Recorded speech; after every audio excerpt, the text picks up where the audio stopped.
साथियों नमस्कार, आप देख रहे हैं GS4 न्यूज और मैं हूं मनीष। साथियों आज एक बहुत ही बुरी खबर लेके आया हूं। बहुत दुख हो रहा है, बहुत ही पीड़ा हो रही है बताने में, लेकिन बताना पड़ेगा, सच्चाई यही है। वर्तमान समय में भारतीय लोकतंत्र में, जिस भारतीय लोकतंत्र में हम लोग जी रहे हैं, उसमें तमाम तरह की समस्याएं उत्पन्न हो चुकी है। तमाम तरह की समस्याओं के साथ यहाँ के लोग जूझ रहे हैं, चाहे मामला छात्रों का हो, किसानों का हो, या आमजन का हो, या मजदूरों का हो, या किसी का भी हो।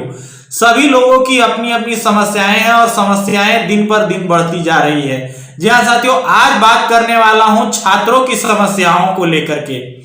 छात्र एक ऐसा शख्स है जिस पर देश की समस्या, देश की भविष्य टिकी होती है। देश कहां जाएगा, देश का भविष्य क्या होगा, यह छात्रों के कंधों पर, छात्रों पर ही निर्भर करता है। सामान्य तौर पर वर्तमान समय में अगर हम मीडिया की बात करते हैं, जिसे हम लोकतंत्र की चौथी खंबे के रूप में जानते हैं, टीवी में सूचना गायब है। छात्रों की क्या समस्याएं हैं, कोई बोलने वाला नहीं है। किसान लंबे समय से आंदोलन पे हैं, उनको भी बदनाम करने की साजिश लगातार चल रही है, चाहे वो प्रिंट मीडिया हो, चाहे वो इलेक्ट्रॉनिक मीडिया हो। लेकिन छात्रों की जो समस्या है उस पर कोई बात नहीं कर रहा है। लेकिन अब हाल में जो सुप्रीम कोर्ट का फैसला आया है, जिससे छात्रों को बहुत ही तकलीफ होगी।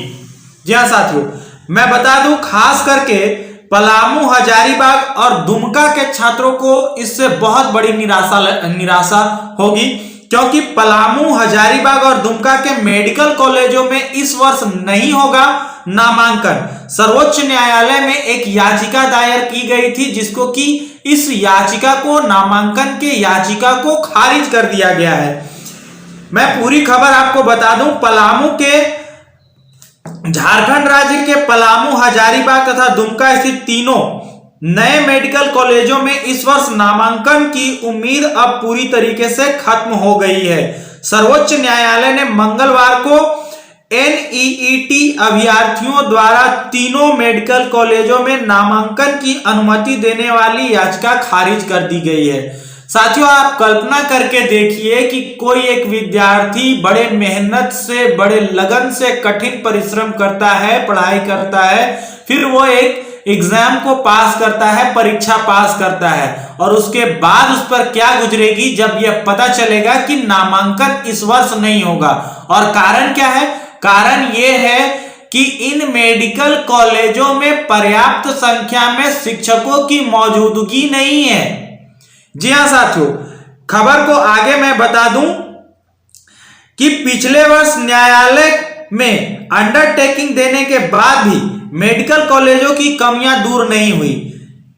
उस समय जो कमियां थी वह अभी भी बरकरार है। ऐसे में बिना संरचना और फैकल्टी के नामांकन की अनुमति नहीं दी जा सकती है, यह कहना है सुप्रीम कोर्ट का। जिन कॉलेजों में शिक्षक नहीं है वे डॉक्टर कैसे बन सकते हैं, सवाल वाजिब है। इससे पहले सर्वोच्च न्यायालय ने इस मामले में नेशनल मेडिकल कमीशन तथा राज्य सरकार को शपथ पत्र दाखिल करने को कहा था। राज्य सरकार के स्वास्थ्य विभाग ने शपथ पत्र में अंडरटेकिंग देने के बावजूद कमियां दूर नहीं होने पर खेद प्रकट करते हुए उन कमियों को शीघ्र दूर करने का आश्वासन दिया था।